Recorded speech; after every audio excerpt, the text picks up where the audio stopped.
Hello दोस्तों, माँ classes में आज फिर से आप लोग को स्वागत बा। तो आज हम आपको द्विघात समीकरण के बारे में बतावे जा रहल बानी, जो हर साल बोर्ड में लगभग 2 नंबर आ जाला और आप सबके ई क्वेश्चन से डर भी लागत हुई। हम कहल चाहम, अजी सावन छोड़ो धूप में भी बरसात होगी, अजी सावन छोड़ो धूप में भी बरसात होगी, अगर खुद से मेहनत की तो तुम्हारा भी टॉपर लिस्ट में नाम होगी, तुम्हारा भी टॉपर लिस्ट में नाम होगी। तो देरी न करते हुए क्वेश्चन की ओर चलते हैं।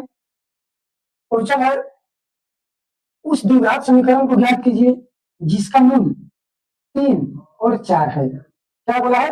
उस द्विघात समीकरण को ज्ञात कीजिए जिसका मूल 3 और 4 है। द्विघात समीकरण का सूत्र होता है x square minus alpha plus beta into x plus alpha into beta. अब देखिए, उस द्विघात समीकरण का मूल ज्ञात, उस द्विघात समीकरण ज्ञात कीजिए जिसका मूल 3 और 4 है। तो बस एक बार इसको जोड़ लीजिए और एक बार इनको गुना कर लीजिए। जोड़ने के बाद क्या है? 4 3 7 और 4 3 12। तो देखिए, ये समीकरण है। द्विघात समीकरण का क्या है? सूत्र है, कुछ नहीं करना है, बस बैठा देना है। एक्स स्क्वायर जो जोड़े हैं, देखिए हमारा माइनस है, माइनस और जो के क्या है 7 और इंटू क्या है, एक्स है तो एक्स और प्लस है तो प्लस, गुना किया है तो 12। क्या आपको दिक्कत हुआ? ये सवाल वीडियो है, इसको ध्यान रखिएगा। ये हर साल एक या 2 क्वेश्चन आपको हर पेपर में आएगा। तो ऐसे ही सवाल हम दूसरा सवाल को चलते हैं और आगे चलते हैं। इसी प्रकार दूसरा क्वेश्चन है, उस द्विघात समीकरण को ज्ञात कीजिए जिसका मूल -3 -1 है। बस आपको कुछ नहीं करना है, मूल को -3 और -1 है।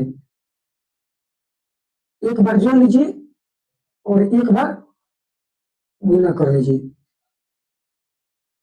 इसको जोड़ेंगे तो क्या हो जाएगा? -4। ये क्या हो जाएगा? केवल 3 हो जाएगा। तो कुछ नहीं करना है, बस सूत्र है एक्स स्क्वायर तो एक्स स्क्वायर, जो जोड़े हैं तो कितना है 4, माइनस है तो माइनस 4, एक्स बैठा देना है, प्लस है तो प्लस।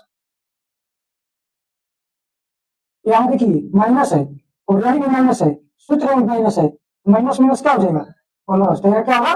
प्लस। यहाँ पर ध्यान रखना है, यहाँ देखिए क्या है, -4 और यहाँ भी माइनस है, तो दोनों को जोड़ देंगे तो क्या होगा? माइनस माइनस प्लस हो जाएगा। तो आपको दिक्कत हुआ?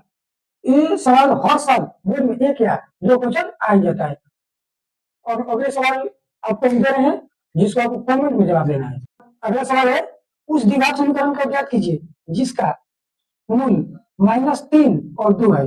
इस क्वेश्चन का जवाब आप लोग को कमेंट में देना है। आप लोग कमेंट में जवाब नहीं देते हैं, हम लोग को पता नहीं चलता है कि आप लोग को कितना समझ में आया। इसलिए इस क्वेश्चन को जवाब आपको कमेंट में देना है। तो ठीक है, इसी तरह वीडियो पाने के लिए हमारे माँ क्लासेस को सब्सक्राइब कीजिए और ज्यादा से ज्यादा अपने दोस्तों के पास शेयर करें।